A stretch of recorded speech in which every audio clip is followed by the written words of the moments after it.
and off and running we will go, and people will join us as they come in. Welcome to the AMPED Inner Circle. I'm so happy you're here. I'm Dr. Erin, your high performance business coach and the success psychologist, and I get to talk to you about sales today, which always makes me laugh, because if you knew where I've been and where I've come to and where I've been in terms of my mindset around sales and my skill set with sales, I absolutely love talking about sales.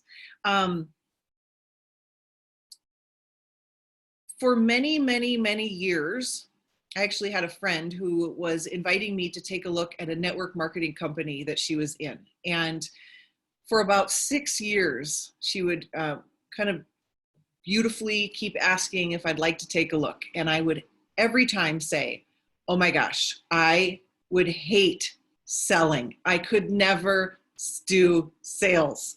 And I said no to that opportunity for many, many years. Eventually I got into that opportunity and I learned what selling really was. And since then have changed my relationship with selling, not with that company anymore, but my goal today is to teach you how to sell in a way that you just cannot wait to have a sales conversation with people, because ultimately, truly, when I know that I have a sales enrollment conversation on my calendar, it's so wonderful because I know I truly get to help someone that day. As cheesy as that may sound, when you really understand sales, I think you'll feel the same way. So if you guys would hang over in the chat room, that would be really fun to interact over there. I'm going to be going over kind of my the top 10 points that I do in a sales call later in the training. And if one of you could help just number those, that would be awesome. But let's talk about the psychology and the art and the science of selling and influence and persuasion. One of the mentors that I follow, Shonda Sumter, she recently said that sales simply is leadership. And it was like, I totally agree with that, and this is why. If you look at John Maxwell's definition of leadership, he's the #1 leadership coach in the world, #1 leader in leadership in the world. He says leadership is a function of influence, and influence is this ability to onboard people, enroll people into your mission, is to persuade, right? Is to really, again, onboard people into your mission. If leadership is a function of the influence you have, which is also your ability to get people to think in certain ways, that's what influence is. Influence is your ability to challenge people to grow and to role model the way, those 3 pillars. Influence is only a function and a correlation and a result of connection. So I'll say that again. If leadership, John Maxwell says, leadership is a function of influence, and you only have influence to the extent that you can connect to people. If all of that is sales, then it all comes down to connecting to people, which I think is so amazing. So I went 4 years ago, I had this dream to become a coach and a speaker and had no idea how to do that. And within a year, had never been to a networking function, the kind where you eat chicken with strangers, right? Anybody? Like I had never, I was in private practice for 16 years. Insurance just funneled clients in. I never had to market or sell. I was blessed that I never had to do that. But within a year of going to my first luncheon with strangers, I became the professional saleswoman of the year of Nevada. And I don't say that to impress you. I say that to impress upon you that once you understand what sales is and what I did to get there, you already have these skills within you and you can really tool up and skill up. This is available for you too. So I was at the lake a couple summers ago. This is our little Zachary, and he was looking across Lake Tahoe, and Lake Tahoe is really, really big. And he's looking through this telescope and he sees a boat way on the other side of the lake. And he sees these little tiny humans on the boat, and he exclaims, I see humans. And I realized, oh, that's how I became Saleswoman of the Year. And I was trying to figure out, I looked at my first year in business, and I was applying to be the Saleswoman of the Year. And I went to this fancy boardroom, and it was the last piece of the judging process. And there was very fancy people with their very fancy clipboards and their fancy questions. And again, this was new to me. And they said, Dr. Erin, what is your #1 lead generator? And out of my mouth I said, coffee. And I said, what I mean by that is I got to feeling like I met a lot of people in this last year, and I went on a lot of coffee dates.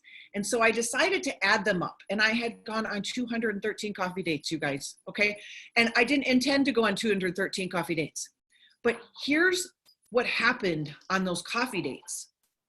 And there are the two skills that I want you to use, and they're the two skills of a psychologist. And you'll see, oh, that's how a psychologist became Salesman of the Year. What do psychologists do really well? They listen and they ask questions. My goal on coffee dates was to listen and ask questions. My goal on coffee dates was to talk as little as possible and listen more than I possibly could. My goal on the coffee date was to learn about you and to say, Justin, what are you up to in the world? What gets you excited? What's your biggest challenge? How can I help you? Who do you serve? All those kind of things, and to walk away knowing everything about you. And I didn't do it to win Salesman of the Year. I did it because that's all I know how to do. I know how to connect with humans. So again, if sales is leadership and leadership is your ability to influence people, and that's only through your ability to connect, then you have this ability. And you don't have to go on coffee dates, but duplicate the process of listening and asking questions of people, and really, like Zachary, see humans. Okay, this is what I thought sales was. I thought I had to be that. I've been sold to like that. I thought that's what it was. That's not what it is. Okay, I love this. So I knew when I became a businesswoman 4 years ago, if I couldn't figure out to sell, I wasn't going to have a business. Your business is something that's supposed to make you money, right? I didn't want to be a millionaire. I wanted to be a millionaire. I still do want to be a millionaire. You don't want to be a millionaire, someone having little to no money, okay? And people are funny about money. A lot of us are funny about money. And if you've gotten over that, congratulations, because that's money mindset. But people are funny about money and what they think it's going to do and be and how they're going to have to be. And so my first hire was a sales coach. And this is her name. Jennifer Darling is her name. Darling, it's so funny. But we practiced on our first session. We role played. I'm like, I'm really, really bad. And she's like, well, let's just like role play and see. And I role played it. She goes, oh my God, you're really, really bad. I'm like, I know.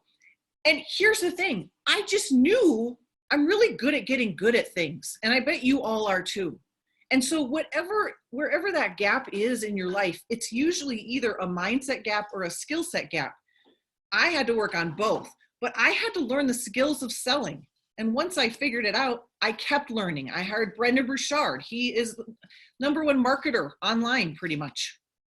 I mean, sales is the same every single time, and business is the same every single time. And when you can figure it out, and I've distilled it for you, and I'm going to teach you that today, then it can get kind of fun, because it's really the same every time. And so I want you to really listen for the process of what we're going to share in terms of what sales really is. So here's what I believe. I believe that the world needs you. I believe you have a gift to share through your business, whatever that is. The business is your vehicle to share your gift with others. The research shows when you do what you love, the money often follows. I can't guarantee that, but it's a much higher likelihood that it does. And I believe you deserve to be well compensated for the value that you bring to the world. And I believe it's your time. So I want you to fall in love with selling so much and believe in what you do so much that your clients actually would say, I'm not sure I could ever repay her. I'm not sure. I mean, I've had coaching sessions like that where you're like, that was a $2 million coaching session. Like the pivot that you gave me. I've heard it said that wealth is not the money in the bank. Wealth is your ability to make money when you need to. Wealth is the ability to earn an income when you need to. And that, my friends, is something you will have with you in your back pocket for the rest of your lives. When you know how to sell, you are in control of that. I also have learned money is just energy. You know, I have a son who's 8. A couple of years ago, he was like, I've come up with a great solution. Why don't we just make more money? Why don't we solve all the world's problems and just make more of those pieces of paper? And you realize money is just a piece of paper, but it's an exchange of energy. And I want you to think of yourselves like Santa Claus. This is, if nothing helps you today, I think this will. What's the first thing that happens when you sit on Santa's lap? What's the first thing he asks you? after have you been a good girl or boy? What's the first thing he says? He says, what's on your wish list? What do you want? Santa doesn't have you sit down and say, all right, before I hear about what you want, I would like to tell you about everything in my bag and why it's so amazing and why stuff in my bag is better than stuff in someone else's bag and why you need the stuff in my bag. He says, what do you want? I want you to be like Santa. What's on your wish list? Remember I said ask great questions and listen? Have a question that's readily available at any time where you are teeing up the problem someone's going to talk to you about that you have a solution for. So if you're in the health and wellness industry, you want to have a question in your back pocket, like a Santa question of like 0 to 10, how dialed in are you? How dialed in is your health, would you say? Like, that could be a question. Scale 0 to 10. If you're in skincare business, like you are, Amber, you can say like, how in love with you are you with your skin? Our mentor, Travis, often says questions about money, like if you're presenting an opportunity, like, do you have all the money in the world that you could have, you just don't need any more? Like, you can tee up a question that you are the solution for. So always be readily having that. And so if money is simply energy, I think about sales as this. I got a thing. Are you looking for the thing? I got a thing. Are you looking for the thing? That's literally all sales is. But I've got to figure out if that person is looking for the thing that I've got. Then we're simply going to talk about, well, how much is your thing? Well, my thing is this much. Okay, I don't want to spend that much for that thing, or I would like to spend that much for that thing. Here's my money. Like, it's actually that neutral. And when you realize it's just an exchange of, I'm looking for people who are looking for me. I'm just looking for people who are looking for me. Then it's a neutral exchange of, I think I'd like to pay that much money for that thing you got. Here you go. And it's a neutral exchange of, this is how much my thing costs. I don't have to get dysregulated about, wow, that's a lot of money. Okay. One of the things I want you to realize is something that Dean Graziosi said from the stage at Brennan Burchard's event once.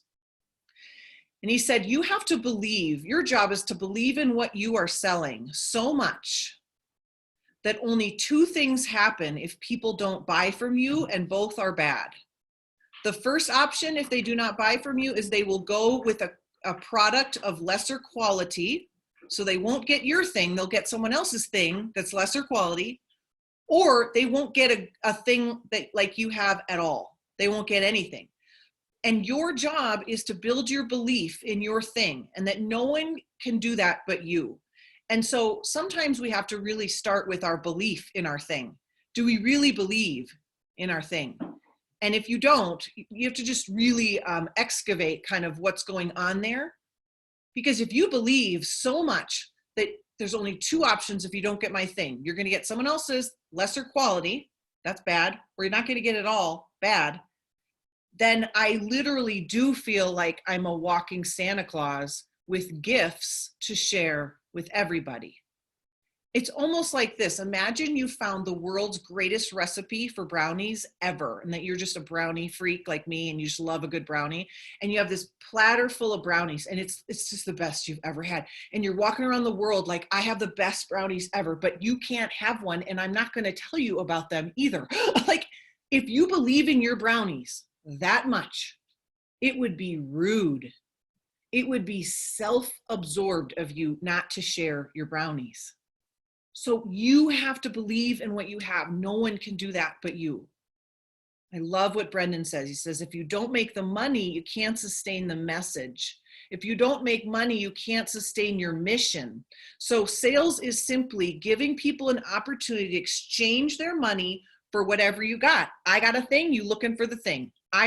You got a problem, I got a solution. You've got a need, I've got a way to fill it. Isn't that a fun way of looking at it? So one of the things you could do today is you could post on social media, and you could say, you could kind of tee up, you're asking your audience, what do they really, really want? And you're asking them in a strategic way around what you have. So I might say, if I'm a productivity coach, I might say, what's the number one thing getting in your way of being productive right now? I'm very strategically teeing up a question that has to do with, I have the solution that I know we can then go and have a conversation about it. So I hope that makes sense. Let me know if you need any help with, your questions, the things that you're teeing up, but think about the problem you solve.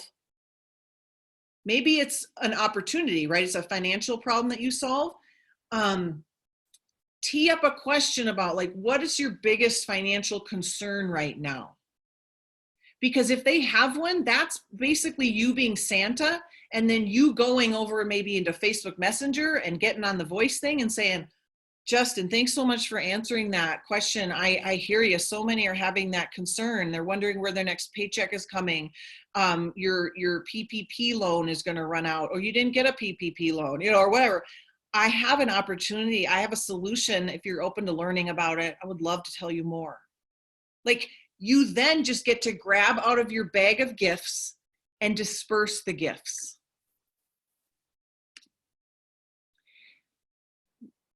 I also want you to really realize when people ask you, what do you do? I don't want you using your job description. I want you answering that question with the problem you solve.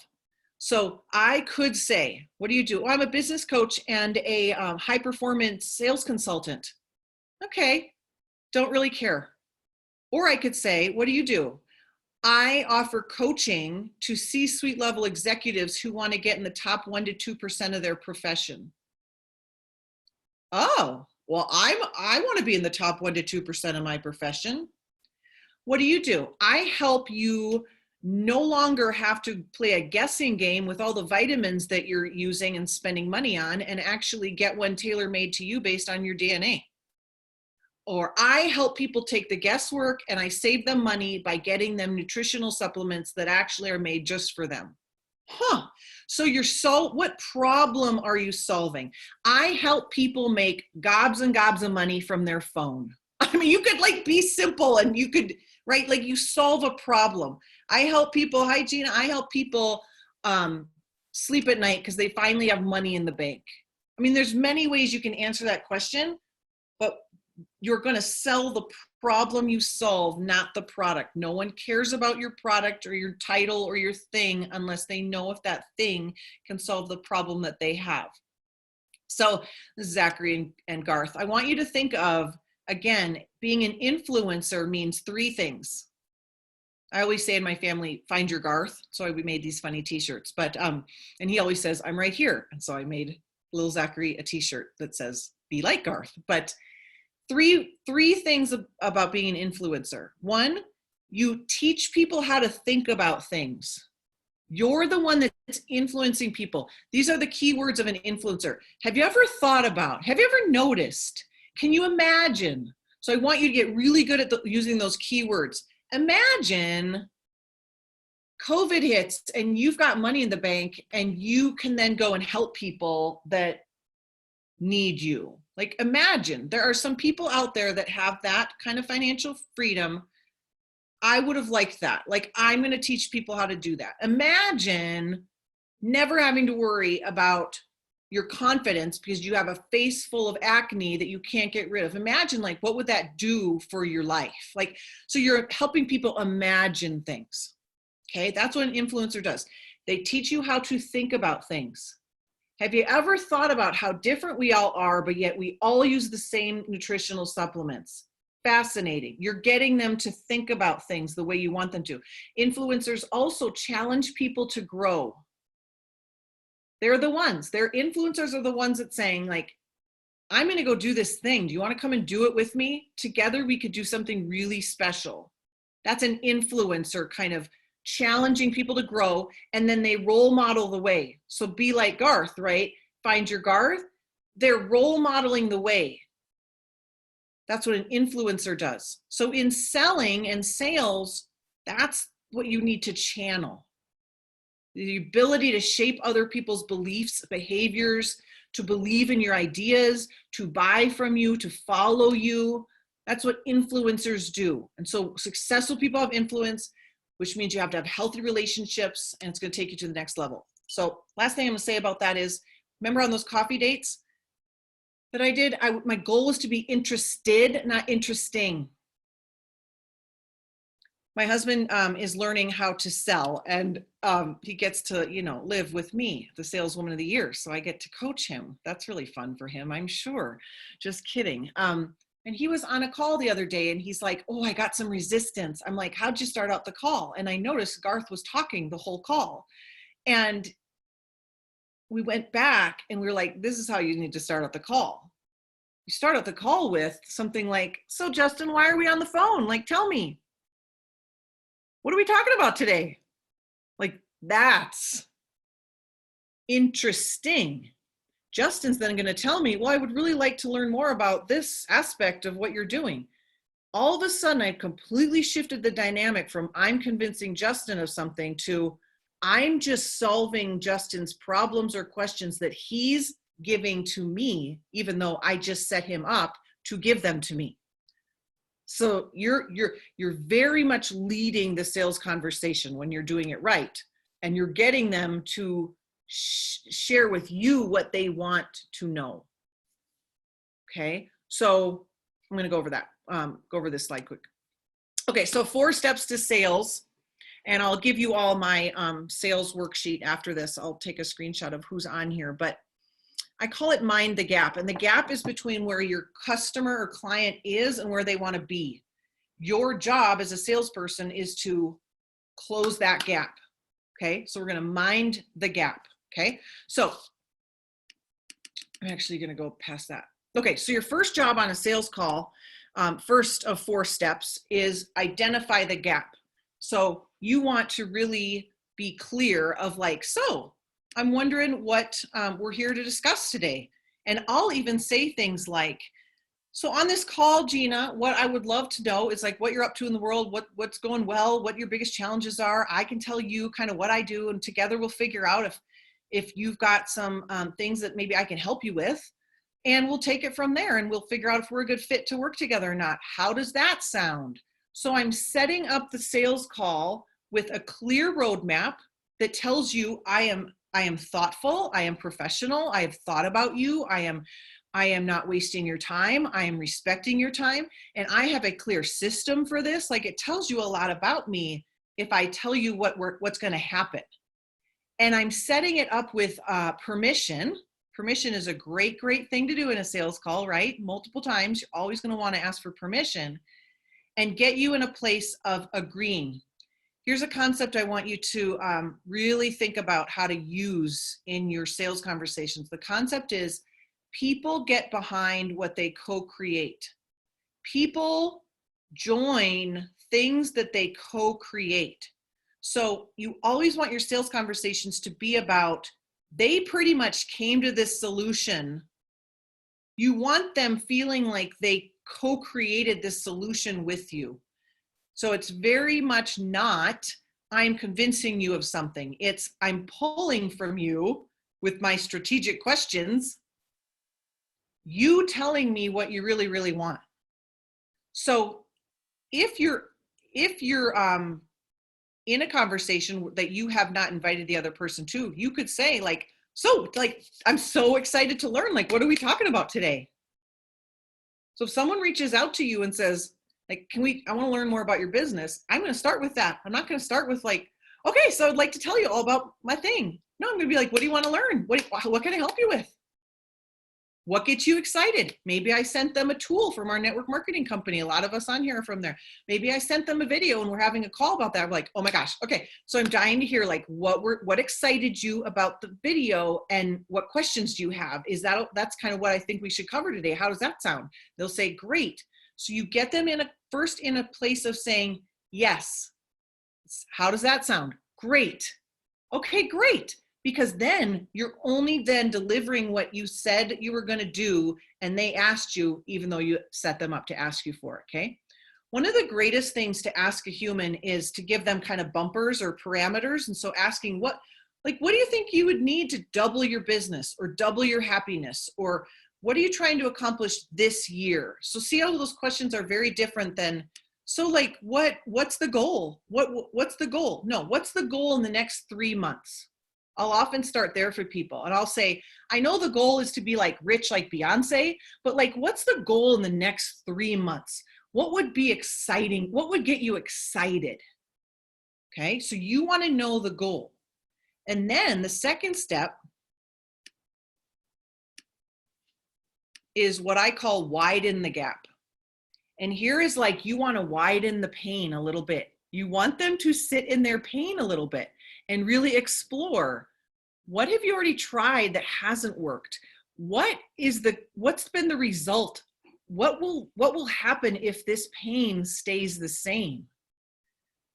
What will happen? Like, okay, so you've been stressed financially and it's ruining your marriage. Like, okay, what will happen if you don't do anything? Well, I think things will just get worse. Okay, well, what will happen, do you think? Well, I wonder if we'll divorce. Well, what would that mean? Well, that would just be awful for our children and blah, blah, blah. Like, you want to kind of widen the gap.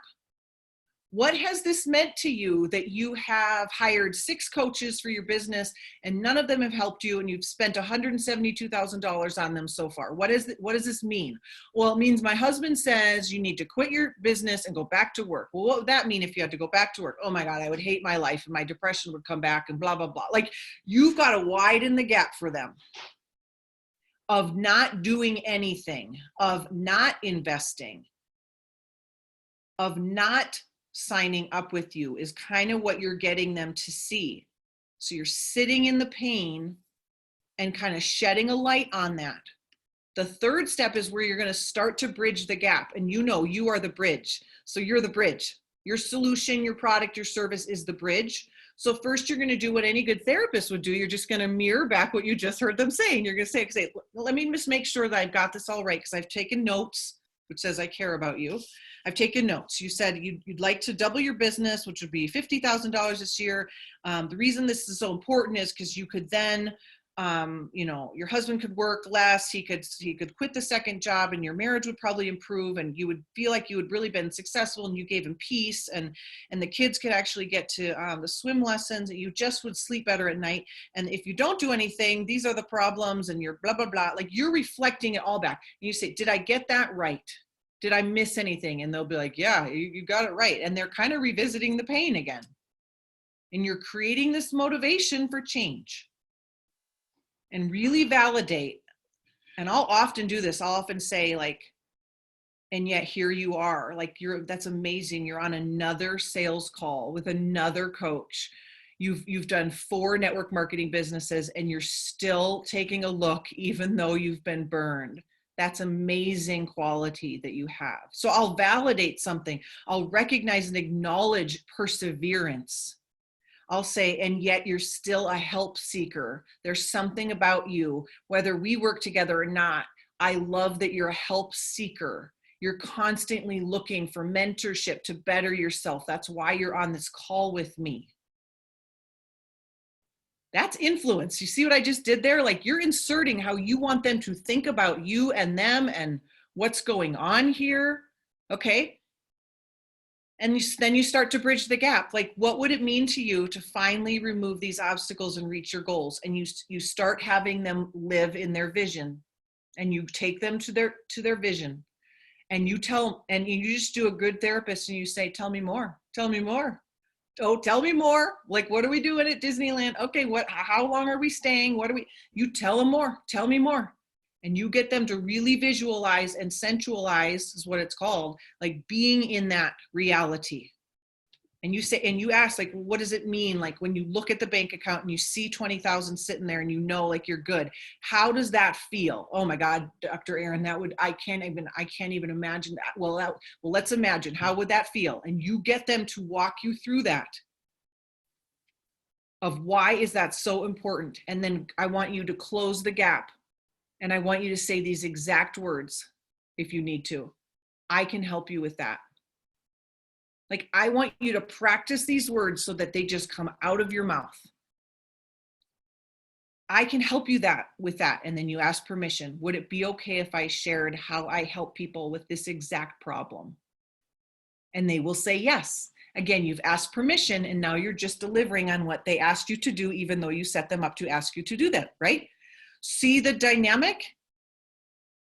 Would it be okay if I shared with you, I actually do this for a living. I help people with what you just shared as your problem. I would love to share. Can I share with you how I help people with that? Yes. Then you tell them, and then you say, and you assume the sale. Assume the sale. I want you to really practice having what I call expectant language. So you might say, what excites you most about what I just said? Not, what do you think? You are never going to say, what do you think again? Because saying, what do you think, triggers a human to want to appear smart, and they don't want to appear easy and too easy of a sale. No one wants to be an easy sale. Everyone wants to buy, but no one wants to be sold to. Everyone wants to buy, but no one wants to be sold to. So you're going to say, what excites you most about what I just said? And they'll say, oh my God, everything. Like, it's exactly like, great. Then they'll say, how much? And I want you to practice how much your thing is. I want you to practice it in the shower, in the car, wherever you go, so that when you say it, it is like if someone asked you, what color is the sky? And you said, the sky is blue. I want it to be that neutral neurologically for you that you say it and then you be quiet. Great, how much is your program? It's $6,000 to work with me. Zip. Silence. Then they're either going to say, okay, great. And then I'm going to say, great, how would you like to pay? I have these three options. Expectant language. How would you like to pay? If you're selling a service in network marketing, would you like to place the order right now, or do you want me to do it for you? You're giving them the lanes to get in. Expectant. Great, let's get you started. How would you like to pay? Second option, they give you an objection. Here's my secret sauce, my friends. You are going to agree with every objection you ever get from every human forever and ever. That's your rule. It's called, you go with the resistance. You do not fight the resistance. It's a psychological tactic. First, you go with the resistance. Whatever they say, it's either going to be, I mean, we're not that clever. It's going to be, we don't have enough money. We don't have time. We don't believe we can do it. We don't have enough knowledge about the thing. I mean, okay, that's what the objections are going to be. Whatever it is, you lean in and you, thank you, Amber. I don't know what was genius. That's so awesome. Thank you so much. You lean in. It's like a psychological lean in, and you agree. You're right, Justin. That is a lot of money. 6,000 is a lot of money. What you really wanting to get started. So should we, what options do you think you have for yourself here? Tell me. Like what, let's chat about like some payment plans, or tell me about the 6,000. I might even just start with that. You're right, Justin, it is a lot of money. And then I might just be quiet and let him keep going, because he might say, but you're right, it's worth it. Or he might say, I don't really have 6,000 right now. Say, got it. Lots of people are struggling right now, but you really want it. You just told me what this would mean for your life. So I do have payment plans. Would you like me to tell you about that? And he might say, yeah. Then he might say yes to that. Then he might say, I still don't have that much amount of money. Then I might say, got it. Would you be interested in kind of walking through with me of how we could get resourceful of finding that amount of money? Would you be interested in doing that with me right now? Sure, Dr. Aaron. Okay, great. Sometimes I find we spend money on lots of things that we don't really need, like Starbucks lattes, or, you know, is there anything there in your budget that we can move? And Justin might say, oh my God, yes, actually, like blah, blah, blah. Okay, great. So if we moved 300 from your Starbucks budget a month, that would pay for this. Okay, great. Would that be interesting to you? Yep. Okay, let's do it. When will you have the 300? 2 weeks, I can save up. Okay, great. Like I might do that. I can be flexible, but I'm going to work with them after I ask permission, because they've already told me why they want it so badly and what will happen. So I get to reference that now in my close. I get to say, well, Justin, you told me like why this was so important to you, and oh my gosh, and blah, blah, blah. And I'm just reporting what he said. See? So it's never about what Aaron wants. It's all about what Justin has stated that he needs and wants. And then you're just helping people be resourceful. And let me say this. some of my best sales calls have been not signing up with me. So I do not believe that you should lie and take money from people that's not a good fit. I do not, some of my best therapy sessions were helping people divorce because that was what they wanted to do. They were like, thank you so much for helping us divorce. I'm like, oh my God. Like some of my best sales conversations are, no, you are not in a state right now where investing $6,000 in coaching would be a good use of your money. I want you to go do this first. When you have, then you're going to be ready to maximize, because I don't just want your money. I'll tell people that with the DNA vitamins, you guys. I'll say, I don't want your money unless you're willing to like do this for 12 weeks, because if you stop prematurely, like you're just wasting your money. So do not sell just to sell. I'm not saying sell just to sell.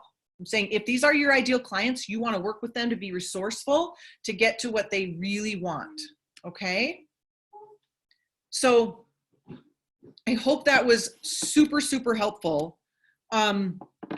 Use expectant language, influence people how to think about things, be equipped with those questions that you know you have an answer to. When I'm out networking, I'm not just shooting the breeze and asking people like what they did on the weekend. As a business coach, I'm gonna when I network intentionally, I'm gonna be like, oh my gosh, tell me about your business. Like, oh, do you love that? And they'll either say yes or they'll say, no, I hate it, or do you love your job? Like, I am very intentional, right? Are you just in love with your health right now? Like, are you just knocking it out of the ballpark? And they'll say no or yes. Like, I'm very intentional. Again, focusing on being interested, not interesting, but having the posture and authority of, I'm just looking for people who are looking for me, but I can't possibly know if I have something that will help you if I don't ask you what you want. That would be presumptuous of me. Okay. Okay, awesome. So I think all of you on this call have most of my freebies. I wanted to give you my sales script and sales system. If you want to take a screenshot of that, you can get that there, my sales script. The same number, you can get my free book, 21 Days to Train Your Brain for Unstoppable Success. So same number, 267-337-7330. And then for the Amped Inner Circle friends, you guys, this is free this month and next month as just my gift to helping people during this time, right? It's normally $29 a month, but I go live once a month teaching a masterclass like this. This academy is all of my high performance trainings. And usually it's $197. It's actually $197 for every one that's not in the Amped Inner Circle. And right now I'm selling it for $47, which is just ridiculous. Like, it's so good. So it's all of my trainings on a thumb drive. So lifetime access. If you want that, let me know. It actually comes with a one-on-one session as well. Like, that's a no-brainer. So if you want that, it's normally, like I said, now it's $47. It's normally a lot more than that. And then if you ever want to have a free breakthrough session with me, just go to www.talkwithdrerin.com and we'll look at that. Okay. So hope that blesses you all. I'm going to unmute everyone. And if you have any questions, I will stay on and we'll address those. And if you need to go, thank you so much for hopping on the Amped Inner Circle. And this is where we'll open it up for questions.